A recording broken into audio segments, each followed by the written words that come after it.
Hey everyone, welcome to the weekend edition of The Bullet. My name is Paul Lathrop. I'm the Deputy Director of New Media for the Second Amendment Foundation.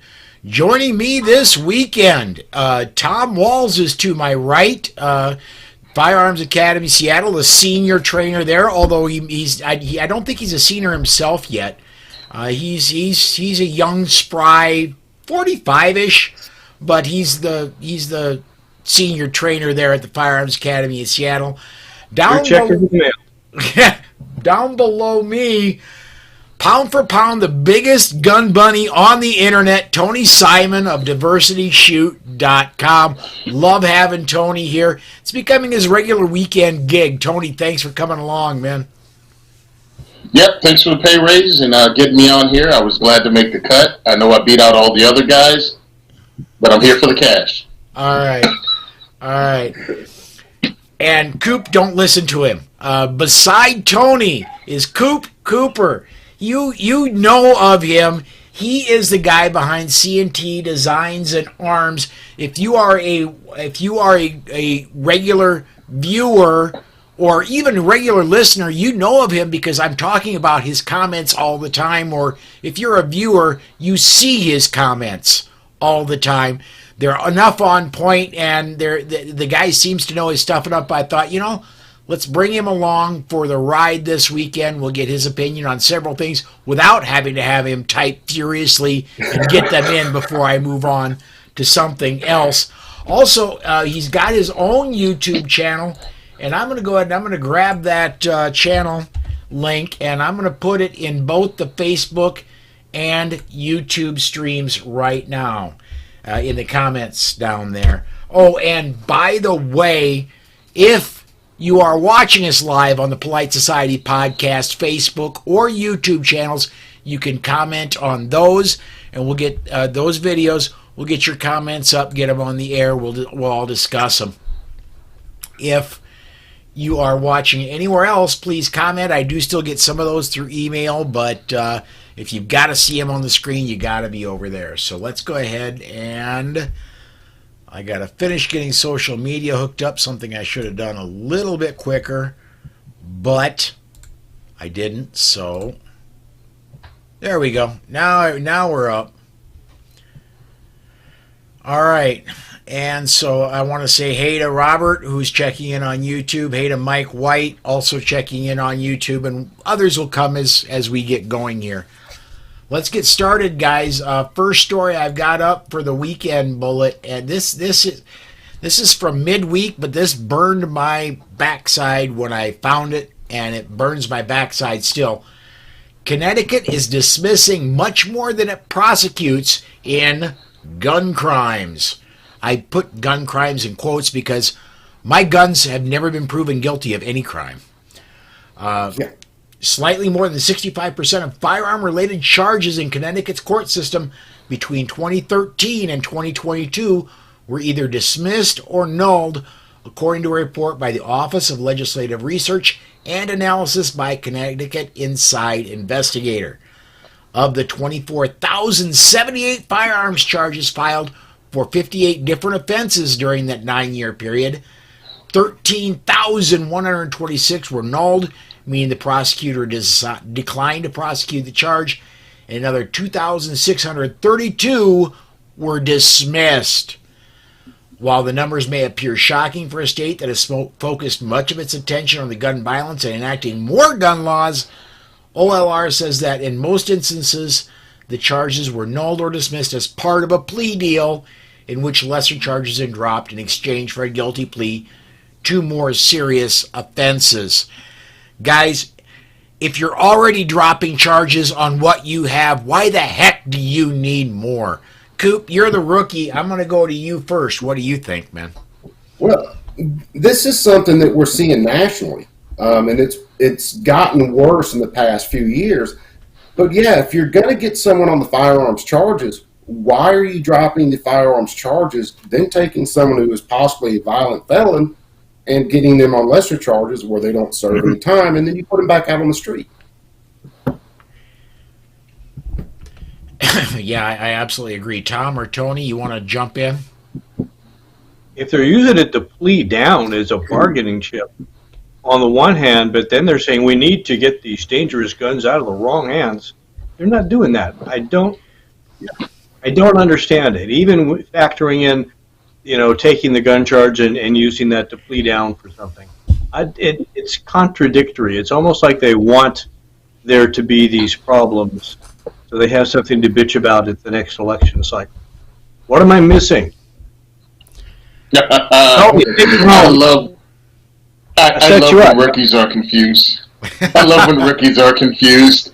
Welcome, what's his name? Robert says, welcome from the People's Republic, Democratic Republic of New Jersey, where they've been doing this for decades. It's a whole thing. They have to pass these bills, and then they use them to allow criminals to plead their cases down. But if you and I, responsible firearms owners, get caught in any of these draconian laws, which they continually pass because they have to stop gun crime, meanwhile the people that commit the actual crime, violent crime with a firearm, they're releasing them and letting them plead down to lesser charges. We get trapped in it because we have nothing to give up. We don't have any other charges that we could plead down because they arrested you because you violated magazine capacity laws, you have legal ammunition, which in New Jersey would be hollow point, and you're not going from home to the range. They set you up so it can go after gun owners, make you a felon, and you can no longer be a legal gun owner. And they allow it to plead down, so they get the guy off the street who did a sexual assault, who did a break-in, and you get him to plead to the break-in, and you get him off the street for 6 months, 2 years. But the gun charge dropped. So they've been doing that here because we have the Graves Act, where guarantees if you get a gun charge, it's 4 years minimum. Like the judge has no say, it's 4 years minimum. But they can drop that charge completely, unless you're one of us, and then that's the only charge you got.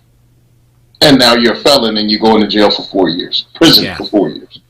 So that's what's happening, and it's going nationwide because they beta tested it in places like Jersey, New York, Maryland, and it's just spreading around the country. Robert says every gun crime in New Jersey is a felony. Like I said, it's a good thing my guns have never committed any crimes. That's.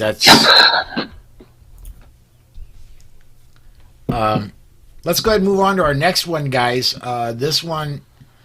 The Supreme Court justices are.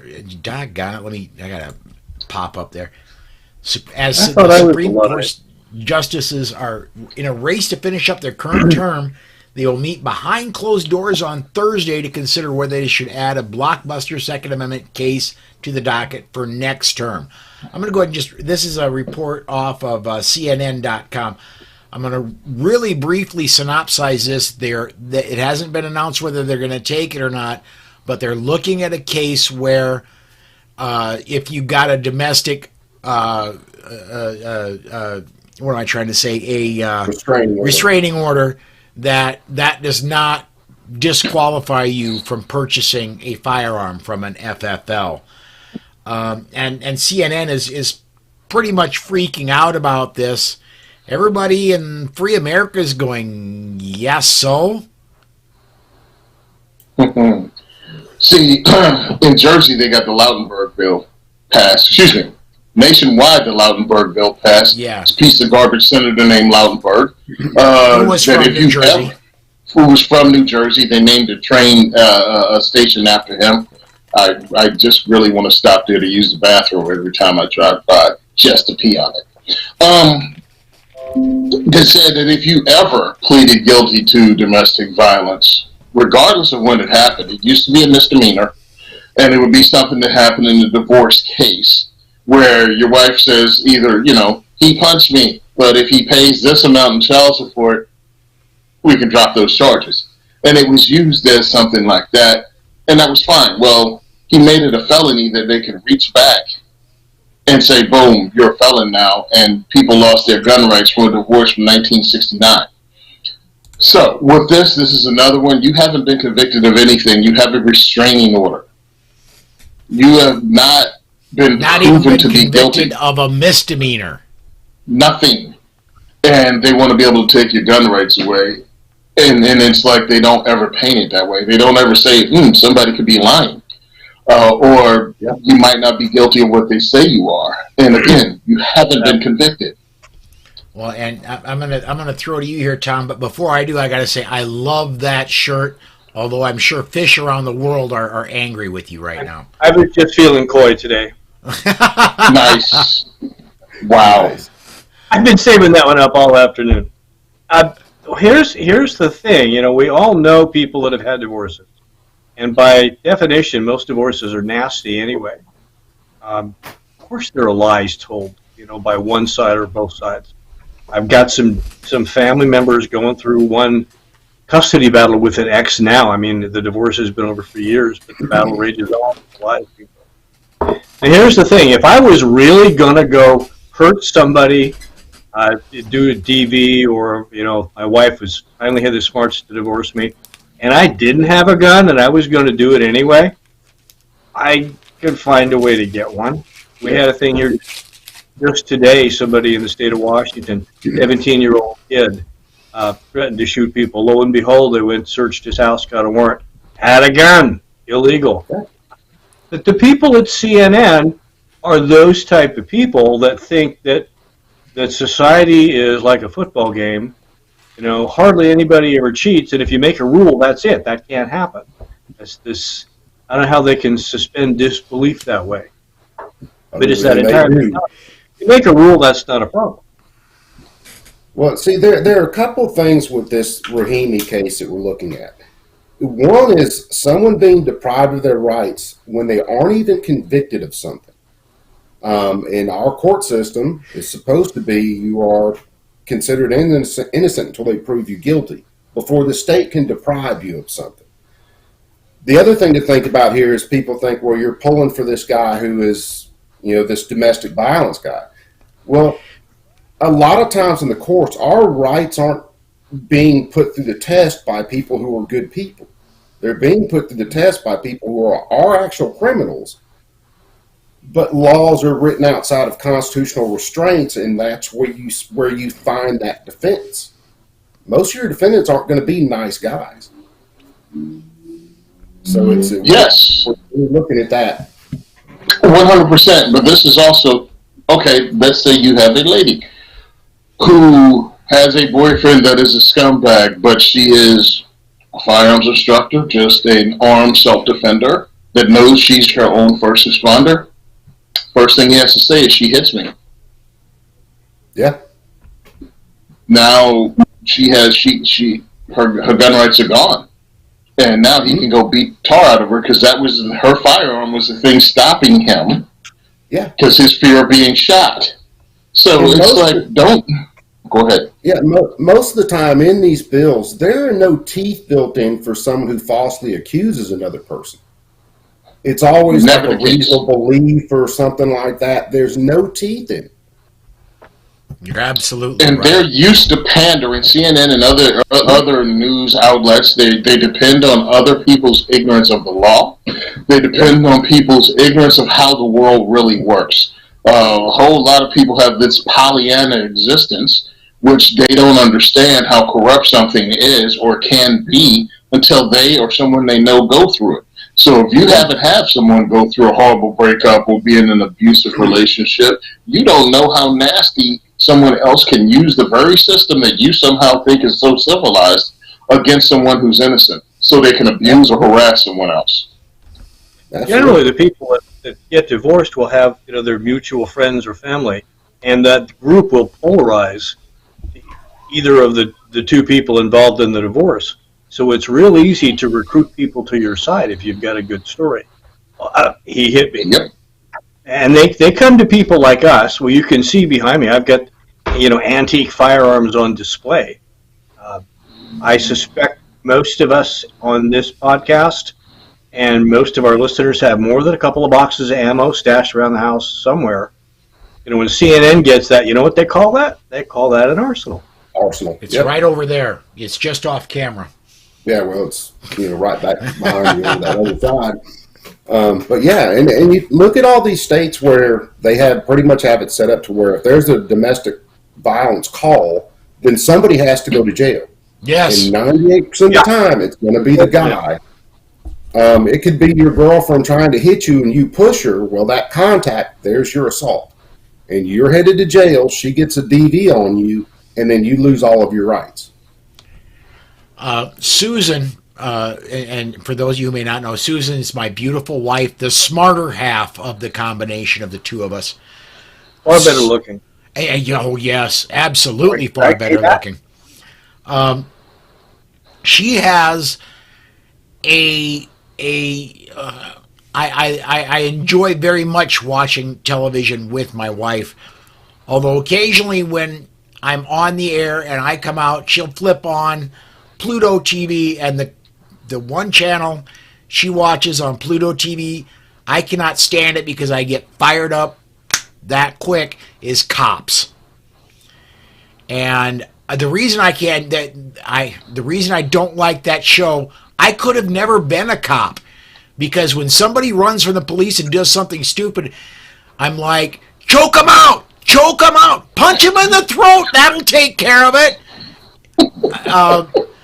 I don't have the temperament. I could never have been a good police officer, but when I can tone myself down, Valium helps enough to watch 30 minutes of that show all the time. And specifically Seattle, if they go to domestic violence call, somebody's going to jail. They dispatch 2-3 cars so they can take somebody to jail. For example, if the person that's got the camera in the car has a canine in the car, you don't generally transport in those cars. They'll dispatch another car immediately because somebody's going to jail. Yeah. And having worked in law enforcement, DV calls are spooky. They taught us this in the academy, and I found it to be true so many times. You respond to a call, say it's a classic guy beats the female. And I've seen women on those calls beaten so badly they literally could not stand up off the floor. But realizing that if we take dude to jail on her say-so, he's going to get out sometime, and he's going to come back home, and she's going to get an ass whooping. Uh-huh. It's not at all unusual for the victim female to jump an officer so she can say, hey, honey, I defended you. I beat up those damn cops. So, yeah, we want a lot of bodies there. We want enough bodies to get some kind of handle on it and be able to physically control things. That said, yeah, DV calls are just crazy. They're crazy, but the fact that some states say that somebody's got to go to jail is not always the right answer. Sometimes it just takes cooler heads to prevail and stabilize the situation until things can calm down. Yeah. So, in other words, Tom, you need to calm down. Which has never worked ever in the history of down calming. Never. Right, Paul? Yeah, you're very, very much right. That, and by the way, that's we joke about it, but it's true. I hated those calls. I really hated them. I always worked with a partner, thank God. But yeah, the very first training Friday we did with Tom was de-escalation, and that's where you need to calm down came in. Anyway, let me get over to comments. Tony. Yeah.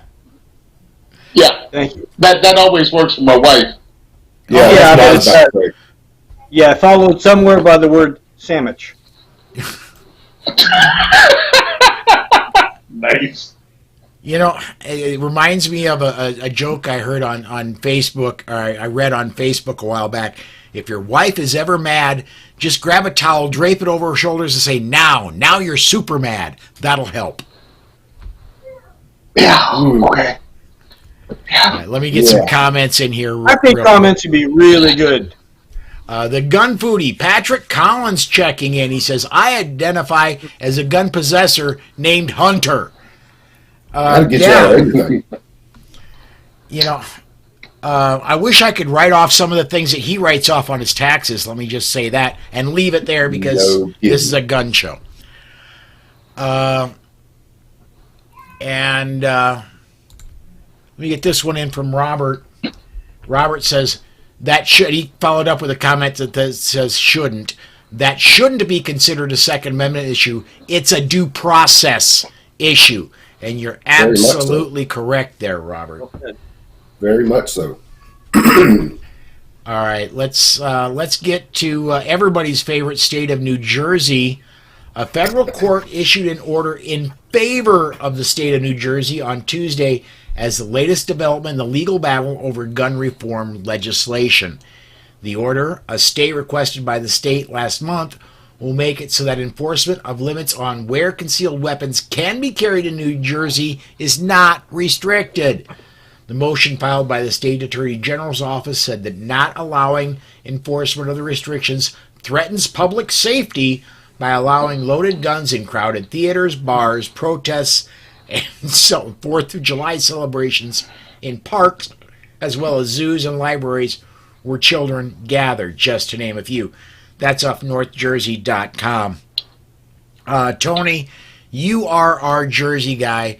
I'm going to give you first credit on this one, man. You're loosening up that neck. No, because I don't want to do a rant. So I'm just trying to calm down. Down. Here's the deal. The lady, the judge that put these stay in place, she said this to the state of New Jersey. You have in no way proven that allowing concealed carry holders into these places will raise the risk of them committing crimes with their firearms. Mm-hmm. You've not proven that that's a higher risk whatsoever. So since you can't prove that, we're not going to infringe on people's rights because the state says it's dangerous with no proof. Then they got it in front of a bunch of judges that just ignored that part, that it's just, the state said it, so it must be true. And that's the ridiculousness of it, because they're supposed to fall on the side of the rights of the citizens first, before the state. And again, the state has zero proof that they had a chance to show, and they couldn't do it. They couldn't produce any proof. They just did it on their word. And this is why elections have consequences. That's why we should pay attention. And that's why citizens of every state needs to pay attention to their local elections. Don't get caught up in the national bullcrap because it's local elections and this kind of thing. Even though these are federal judges, they were put forth through the process of what, who puts the federal judges in place? Your Senate judiciary, so that would be all of your senators that actually vote for this. And that's what I'm talking about. And that's why I get into the president has to nominate them, then the Senate Judiciary Committee puts it forward, and the entire Senate confirms them.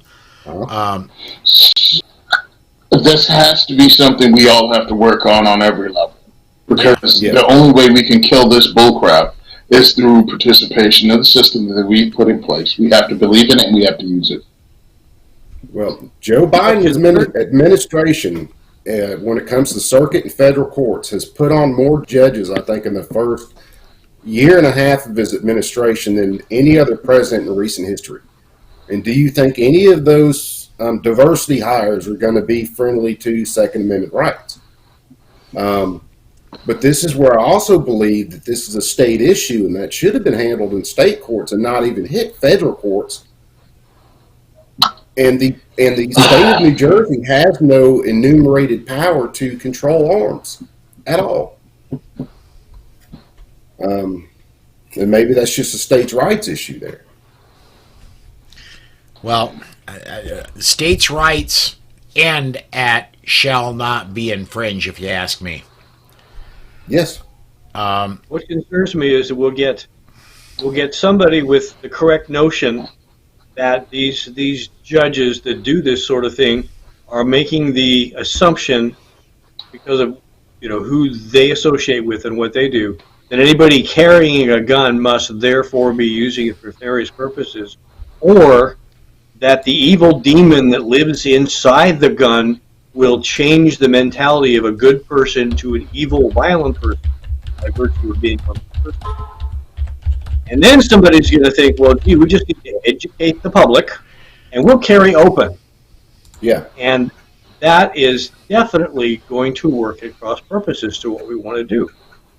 Somehow, we've got to create a better impression of people like us, and frankly, the way that people behave, I don't see it happening. I think that we honestly have to get out and do the voting and encourage people to vote. And the people that we have to target are the but more rights folks that don't believe that their vote will make a difference. Really common topic from I know Dave Workman with the Second Amendment Foundation. Every election cycle, he's pounding, get people to vote, get them to register, take them to the polls, do whatever. And it's a behavioral thing, and I'm going to be pessimistic. I'm not optimistic that we can do it. Well, the other thing we have to worry, and you said it, we have to do what Pete over at Gun Websites is talking about quite often. We have to move the Overton window. We have to make it more normalized for regular people to be gun owners and gun users, and be out about that. Somewhat similarly, and this is, we're at the end of Pride Month, but when I was growing up, it was absolute taboo for anybody to come out as gay. It was professional suicide. But now, I mean, you get sponsorships from major beer companies, and the major beer companies die if you, anyway. The major beer companies commit professional suicide for you. We need to make gun ownership as easy to come out as it is to coming out as gay. It's a personal decision who you want to sleep with. I don't care. It's not going to be me. But well, you got gay pride. Gay pride's cool. Yeah. You know, Tony, we got black pride. You know, we got Italian pride. Try gun pride. See how that plays. Yeah, I like black Italian gun pride. Now we're talking. So Benelli Supernovas and Beretta 1301s and 92s for everyone. Hey, I'll roll with that. Well, wasn't Uzi Italian? Wasn't that? No, that was an Israeli company. Yeah, really. Yeah, wrong eye. Different country. Start with I. All right. I'm going to jump down a story here, guys, and I really want to get to this one. President Biden took another swipe at Second Amendment supporters Tuesday evening, reminding them they would need an F-16 to challenge the U.S. government. That's F as in Frank. Biden's remarks at a fundraising event in a private residence in California came as he discussed gun violence in America and stressed the notion that Americans do not need AR-15s. We have to change, Biden said. There's a lot of things we can change because the American people, by and large, agree you don't need a weapon of war. I'm a Second Amendment guy. I taught it for 4 years, 6 years in law school. And guess what? It doesn't say you can own any weapon you want, and there are certain weapons you just can't own. Even during when it was passed, you couldn't own a cannon. Was that external? I'm sorry. You can't own a machine gun. No, I'm serious, he said. Yeah. Okay, where to start? Yeah, exactly. I'm going to point to our rookie again. I'm going to start with you, Coop, man. What do you think? Okay, so courtesy of Mr. Rob Bonta trying to defend some gun control in California, I looked into one of his briefs, and he cited this 1783 Mass Act, which was a regulation on gunpowder. However, when you read this Mass Act, you come to find out that people at the time owned cannons and swivel cannons and grenades and mortars, and all of these different weapons of war were all personally owned. And that's at the same time. So that, and there are other states that were pretty much the same way. It was a fire ordinance. It wasn't a control on arms. People still owned all of those weapons of war, everything that the government owned. Yeah, they did. Let let me read from that because you put it in show notes. I'm Yeah. going to start with that all cannon, swivels, mortars, howitzers, cohorns, firearms, bombs, grenades, and iron shells of any kind that shall be found in any dwelling house, outside stable, barn, store, warehouse, shop, or other building charged with or having them in any gunpowder shall be liable to be seized by either the fire wards Firewall. of the said town. And so basically, this was a fire ordinance. They were yeah, saying, but- look, you can have it, just be damn careful with the damn powder. Yeah, but when you look at it, and here's the funny thing, because it says it in the act, if they found you to be improperly storing these things, you were brought to a trial. You were tried by a jury, and then if the government did confiscate your property, it sold it right back on the civilian market. So it wasn't about civilians not having it; it was merely about fire prevention. Well, and saying we have to have an F-16 to fight the federal government. Tell that to the people of Afghanistan, would you? Tell that to people of the Vietnam, would you? North Korea, who, by the way, I think technically we're still at war with. There are a number of places that have defended themselves quite handily. Afghanistan defended themselves successfully and beat the Russians back out of their country without any air force at all. Somebody mentioned I don't know what you're talking about. I'm sorry. Go ahead, Tom. Oh, okay, I'll be quick. Somebody mentioned on the Book of Face today, referring to Schrodinger's cat, we've got Schrodinger's firearm. If the AR-15 is a weapon of war, but it can't fight a war, but it's a weapon of war, it can be one or the other, it can't be both. I don't get it. This is why we have to have conversations. Because, and this is also why a lie is harder to tear apart, because it's going to take me. It can take about half an hour to break down the lies and just what Joe Biden said, like, what's that, 3-4 sentences? It's like, We got it's all 28 bullcrap. minutes left, so be a little brief. So it's like, one, if you taught anything about the Second Amendment of the Constitution, you were horrible at it because you retained nothing or everything you taught was bullcrap.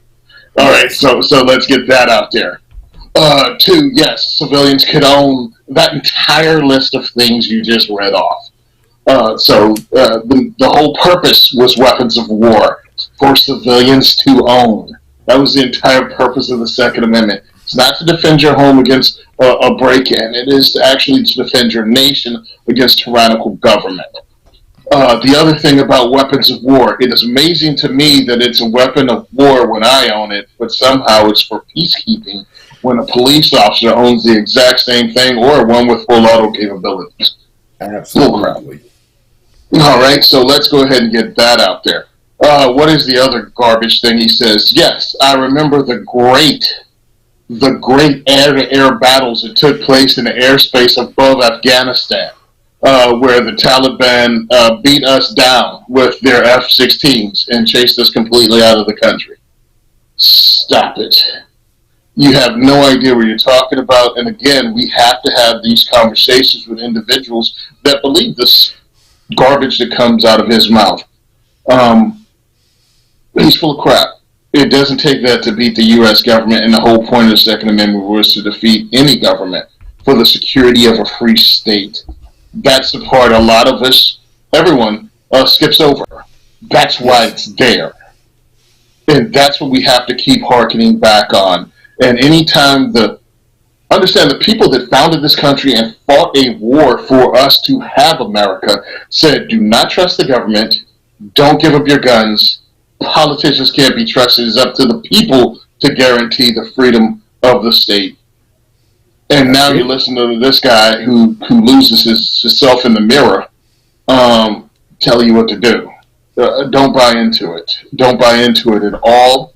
These guys right now, remember, George Washington refused to be king. Which president of the last pull any number out of your butt you want to, would refuse to be king of America since the light bulb was invented? Which one? I would trust back. anyone. I can go back, and I will say this for almost certainty, although I am not him, so I cannot speak for him. Damn sure Ronald Reagan wouldn't have wanted that throne. I don't know. Ronald Reagan is not my favorite president because I don't like his Second Amendment stance. A lot of crap came through under his watch. It did. Yes. And I just don't. And plus, he also was not the little engine that could. Lost his little marbles before the end of his term, much like this dude did. At least they didn't have to remind him that it was vanilla ice cream for dessert at dinner time. Hey, dude. It's sad because a lot of people are entertained by this, and I'm just saddened by it because this is still the leader of our country. This is still who the rest of the world sees as the leader of America, and they treat us accordingly in our foreign policy and everything else. So, I mean, as we're laughing at a guy who can't walk up a flight of stairs, understand the rest of the world sees us as this weak, senile old man, and that's affecting us as a whole. But I'm a Second Amendment dude, so I'll leave it alone. We're being treated that way internationally. When, who was it? Visited Xi Jinping. There was no red carpet rollout. There was no grand ceremony when he arrived. It was a snub. And it's because they perceive us as weak, and they're letting us know that they perceive us. The idea that we have to have a Second Amendment really offends some people because we want the government to do everything for us. It's much easier to pass on that risk and that responsibility to somebody else. When we say, well, we've got the National Guard, that's the militia. Well, what sense does it make to have a government entity to provide arms to civilians to fight the government? People have that disconnect. They're not seeing, like Tony said, they don't see that the patrol rifle that the police officer has, like I had when I was on duty, and I put my uniform in the locker and leave with this personally owned rifle, it becomes an assault rifle when I walk out the station door. And then it magically transfers into a patrol rifle. We've got to work, educate on a national level. We've got to educate on a personal level. You know, everybody you know can say, hey, you know, Tom's a little weird with his shirts, but he's basically a solid dude, and he says, and Biden says, and at least they'll start to think about maybe making a choice between which narrative. I got to get this comment in here quick before we move on to our next story. Reagan shut down the mental hospitals in California, so I'm not a fan of his. And allowing Nancy Pelosi to be elected. Well, yeah, and 40 and 50 years on for both of them. How's that working out? I think it's ice cream. That's common threads, the ice cream. It very much might be. I have stopped looking at presidential elections, having voted in a few over the years, despite Paul's generous assessment of my age. And I have never found the perfect candidate. It's kind of like the lesser of evils. It's like, okay, this is crap and this just smells bad, so let's at least upgrade, and then maybe the next election we can take it up a step further. I certainly love Bush, but Bush did the Patriot Act. And this is my issue with the two-party system. This is my issue with the two-party system also. It's either poop with nuts or poop without nuts. And that's really that's the choice we have. And we're giving that to us because really third party, we have to work at it. We cannot sit on our butt, vote once every 4 years and go, ooh, the system sucks. We have to change the system. We have to put in the work ourselves. We have to not be intimidated by the system that's put in place. I know it's hard, but it's not really. It requires you actually participating. Go ahead, I'm sorry. So, Tony, what you're saying is sometimes you feel like a nut, sometimes you don't. Oh, my goodness, that was beautiful.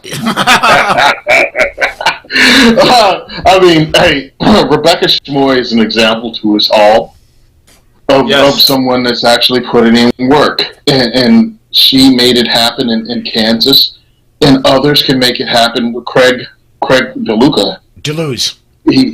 Deleuze is putting work in California, running for office. We have to do it. We can do it on school board. We can do it and school board elections a layup, by the way. If you want to win school board elections, I've worked the school board elections as a poll worker, and 25 people came to vote in my district that day. If you can get together about 24 people, you can rock your school board. I'm just saying, you have to make small changes. You have to run for boards. You have to make a difference on a local level. We can't do this. We have to change the culture. We went in the Supreme Court, but we have to change the culture. That's what the other side is doing. That's what Bloomberg is dumping his money into now, local elections. They're attacking us on a local level and changing the laws there. They're running the narrative there. Us as gun people have to stop being the whole leave us alone and leave my rights alone. And we actually have to work towards guaranteeing that. All right, we're running long on time. I'm going to get a couple more stories in, so I'm going to jump to the next one here. This one off of Hawaii News Now. The city and state of Hawaii, Honolulu and the state of Hawaii have agreed to pay more than $130,000 to settle a lawsuit by a Navy officer who was ordered to turn in his firearms. A Honolulu City Committee Tuesday approved the city's portion of the settlement, $102,500, which goes to the full council next month. The lawsuit by Michael Santucci alleged that HPD seized his guns and it was held up to his permit application in 2021 because he wrote down his firearms questionnaire that he had recently received mental health counseling. Again, this is Hawaii News Now. Basically, what happened with this guy, officer in the Navy, had never been away from home and was from the East Coast of the United States, the Southeast, if I remember right, stationed in Hawaii, feeling a little homesick, went and talked to a Navy counselor about it. And then when he was following the letter of the law and wanted to bring his firearms with him, put down on his thing with the Hawaii, with the Honolulu Police Department, the permit to import weapons, that, yeah, he'd seen a counselor about being homesick. They said, yeah, no, we don't want you to have any firearms. We're taking everything you got. He sued. He won. I wish this would have been more of a blanket, you cannot do this, to the city and the state, and saying you must stop this process, but it doesn't appear that that's the case. Tom, I'm going to throw to you first on this one, man. The first question that comes into my mind, and I'm big on asking the right question, is in Hawaii, was that an absolute has to happen, no wiggle room at all? Or was there at some point where a reviewing caseworker or non-elected bureaucrat could review that and say, let's see exactly what this mental health issue was? Because that's a really broad brush. It could be mental health issue, like say, I identify as a eucalyptus tree. It could be violent tendencies. It could be communications and autistic issues, whatever it was. Was there not at some point someone who had the ability to say, well, let's see exactly what this was? Because, for homesickness, that's ridiculous reason to deny someone a basic right. So I'm afraid I've got more questions than answers. See, go ahead. Go, Tony. All right, cool. I'm bothered by this only because, one, it's stupid. But I want to know what it actually said, because right here it says, under state law, police can deny a gun permit to applicants with a significant mental health disorder. And I'm wondering, because they said after he sued, they changed how it was written. Is it written as a significant mental health disorder, or is it now written as a significant mental health disorder, or did it just say, have you sought psychiatric treatment? And the reason I say that is because dude is 26 now, right? He's 26 now, and this was 2 years ago. So I'm wondering, is this dude just straight? This is his first duty station after graduating college or ROTC or whatever, going through whatever school he had to go to, and he gets to his first duty station, and he doesn't know any better than to talk to anyone besides a psychiatrist about being homesick. Like your friends. Again, this is Kevin as a Marine Corps veteran goofing on Navy dudes that are officers. seriously, homie, this is not something you needed to write down on that paperwork in the first place, you doofus. All right, let's get that out there. It's a stupid law, and they obviously changed it for a reason, and it's totally overreached. But hey, idiot, if you're homesick, go to a bar like the rest of us do. Talk to a stripper. Yeah. That's what we do. That's why strip clubs are there. Coming from a former Marine. Well, no, there are more Marines. Coming from a non-active Marine, I don't know how to phrase it, but don't worry about it. I'm an old fat guy that got out long ago. I'm just saying there are facilities for you, and psychiatric aren't the one. Gentlemen's clubs. I'm sorry, you're an officer and a gentleman. The Marine Corps was not founded in a psychiatric ward, remember? Exactly. It was founded in one of those places where you go to tell people your own and founded in are two different things. Yeah, but it's the same thing in our case. Well, you watch because Sheila Jackson Lee dumped a bill year before last, I think, where if you had any sort of counseling for, say, mild depression or anything like that, it would disqualify you from being a firearms owner. And that was going to be a national push, and it's still coming out in a lot of places. Her bill, and she said in the text of her bill that would literally, I think, take about 60% of Americans and make them prohibited possessors off the rip. Sheila Jackson Lee's whole purpose is to move the Overton window. That's all they use her for, to come up with extreme bills. So I propose we put one, if you're ever a black woman that wore a cowboy hat and you weren't on a horse when you did it, you should be allowed to be elected to office. I would, because she's a rocket. I would pass that bill in a hurry. Yeah, Robert, because there was another crazy one that always wore a cowboy hat that just put in insane bills. Robert, I believe he's speaking about the Marines. It was founded in a tavern, and they had guns. Did you hear that, New Jersey? I want to jump down again. I really want to get this one in, and thank you, Coop, for suggesting this one earlier today. We'll probably have time to get one more story in after this, but I want to get to the last story on show notes, guys. Bill to regulate defective firearms is reintroduced in Congress. U.S. Representative Debbie Dingell of Michigan has reintroduced legislation to grant the Consumer Product Safety Commission oversight of firearms, empowering the agency to investigate allegedly defective guns and force recalls. The gun industry is the only domestic manufacturer of consumer products in the United States that is exempt from federal health and safety regulations. Baloney! Doggone it, that cough is just getting to me. Dingell said in a news release announcing the bill's reintroduction. This is dangerous and poses a real risk to public and household safety. A politician said it, it must be true. Oh yeah. And it gets real deep with this stuff. But why would she buy? He queried. Well, the funny thing is, it was her, when they formed the Consumer Product Board, her husband is the one who put firearms basically off the list of what they could regulate. And it was because firearms were already taxed. So they stuck firearms underneath the ATF for management because they were a taxing authority. So he's the one who actually put it underneath there. It doesn't even really mention, firearms in that list. But how would you like an organization that can't get a gas can right to manage the safeties on your firearm?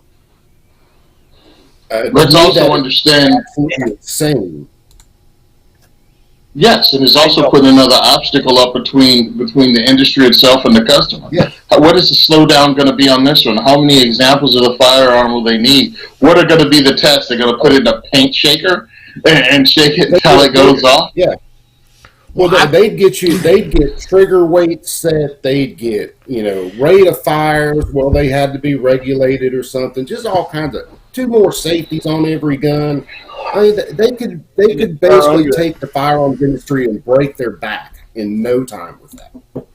And I'm going to say this is absolutely not needed. I'm going to give one example why. And this should Sig Sauer.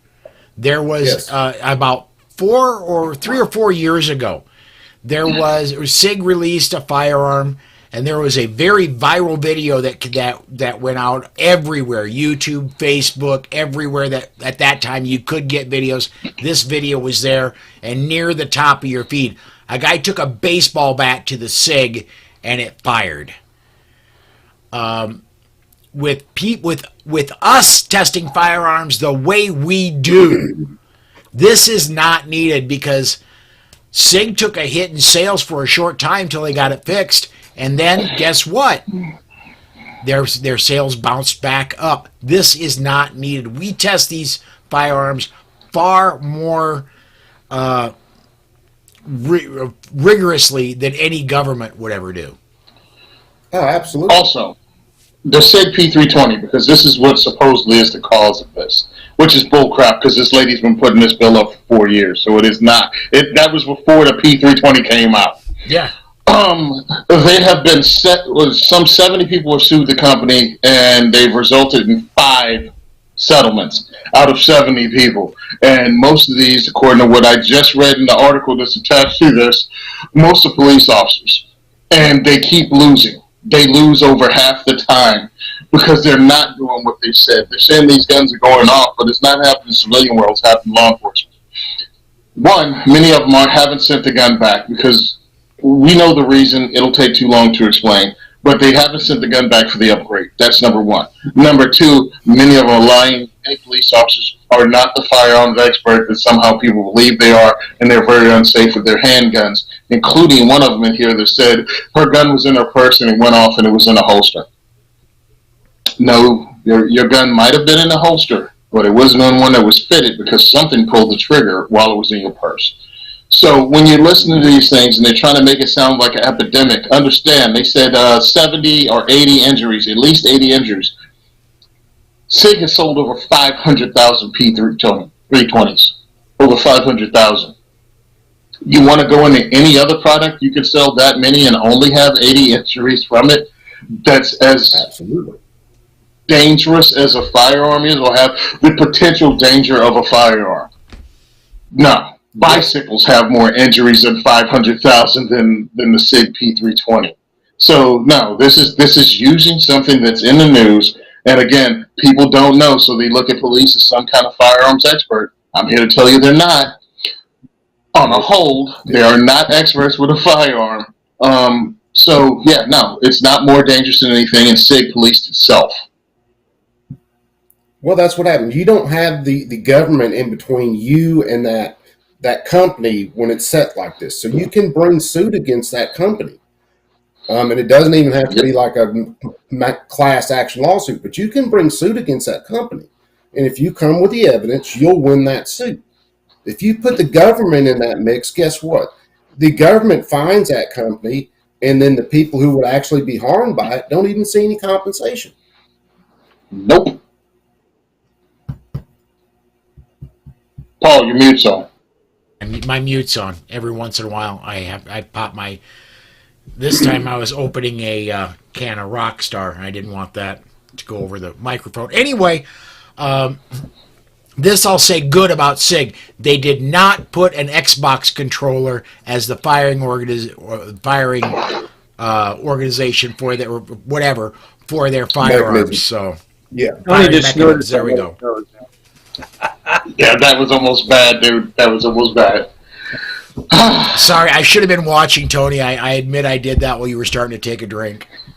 It's kind of funny because if it wasn't a gun, if it was a Honda that was recalled, or a Tesla because some piece of engineering was ill-designed or failed prematurely, you wouldn't see the same kind of reaction or the same emotional response, but they're evil guns. No. And they're not putting, like, so who said Paul mentioned that they didn't put it in context. It wasn't in context as, okay, here's a number, but here's the broader number to look at. So when you see images like that, as far as arguing, they're doing that deliberately to obscure the argument. So they know what they're doing. Most of these arguments you read, they don't give you any numbers. So there's no hard facts there to compare. Yeah, they might tell you there was a 30% uprise in something, but they won't tell you what the number was that it rose off of. Yeah, there could have been 3 and it went to 4. That's 30%. Yeah. Yeah.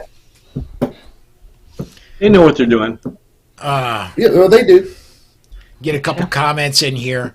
Mike White says they want to make guns fail safe and nothing is 100% safe. And Jesus Wins / Berta Michigan has a perfect follow-up for that. Anyone for a game of jarts? I loved jarts. Yeah.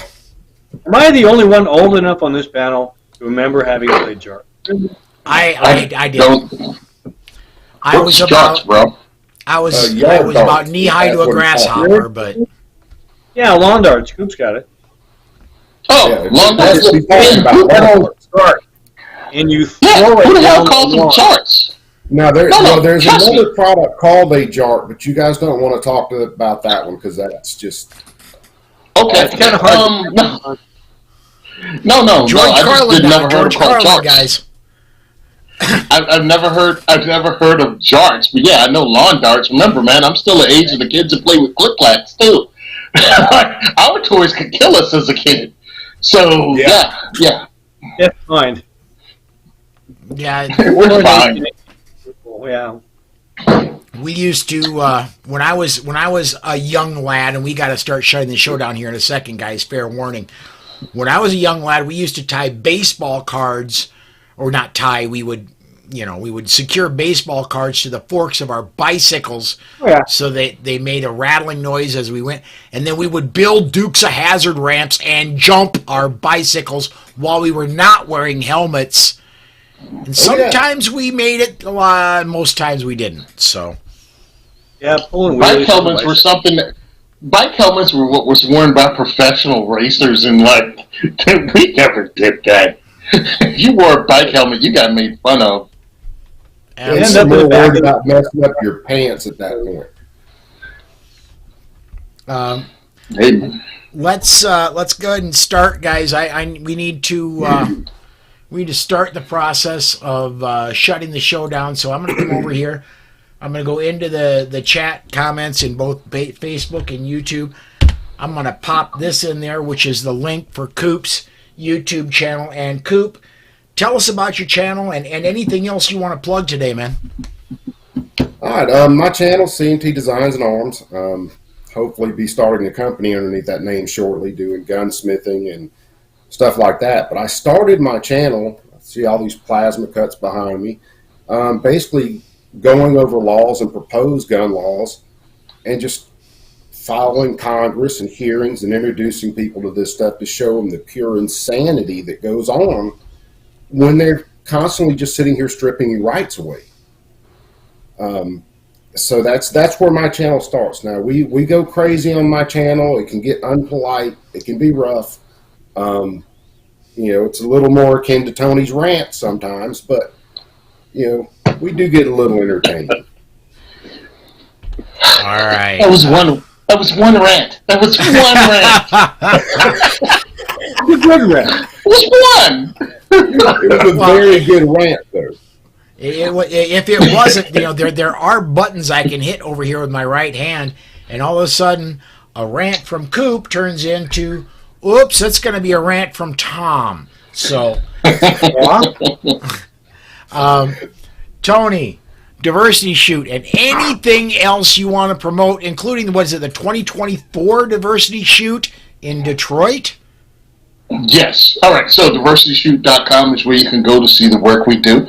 You can look at my social media at Simon Says Train on Instagram, Simon Says Train on Facebook. The second is for everyone on Facebook, second for everyone on Twitter. Yes, the Diversity Shoot is when I introduce and educate people on firearms safety, and introduce them to the Second Amendment organizations that are in their area. Well, we've been working across the country. We started in PA. We started in New Jersey, went to Pennsylvania, went to Omaha, Nebraska, and we've been looking for opportunities to work our way across the country. Rick Ector reached out to me because he trains women in Detroit once a year. At the last weekend of July, he tries to train as many women as possible for free at multiple ranges with instructors from across the country. He's invited me. This year I'm going. He wants me to actually host diversity shoots in Detroit in 2024. So he wants me to spend my time up there, not only training ladies, but talking to the owners of the ranges who we're volunteering at to try to make sure they host us in 2024. So that's what we're doing. If you want to help us out, please donate. You can go to diversityshoot.com and do that. Also, I have a podcast, the 2A4E podcast, where I actually talk about firearms, gun culture, and I have my rants. And yes, I keep it PG so you can listen to it with your family in the car. I'm also on the Firearms Radio Network, a Gun and Gear Review podcast, and I'm on the Self-Defense Radio Network on Self-Defense Gun Stories with host Rob Morris. So please follow me if you can. Tom, that's a tall order to try and fill everything, to go plug as many things as Tony did, but what you got, man? Well, here, let me just give you the short form. Firearms Academy in Seattle is actually halfway between Portland and Seattle in lovely and still free rural Lewis County. We've got about 40 acres, been in business since about 1990.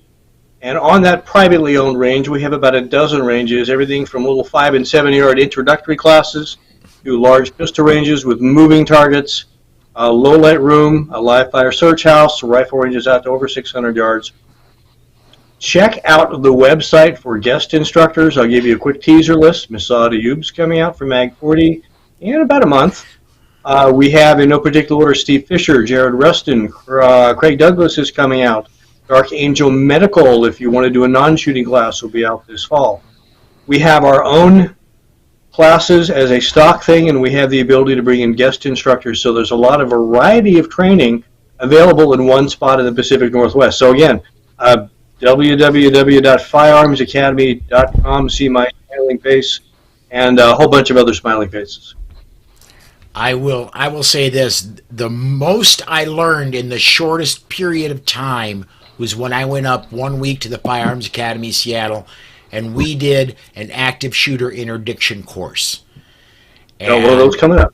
That was completely eye-opening, especially when we got to the force-on-force part. I was killed twice by Marty Hayes, but I learned. Yes. And I got to say, one of the proudest moments was my command voice surprised Massad Ayoub, and that's no small feat there. Saying something.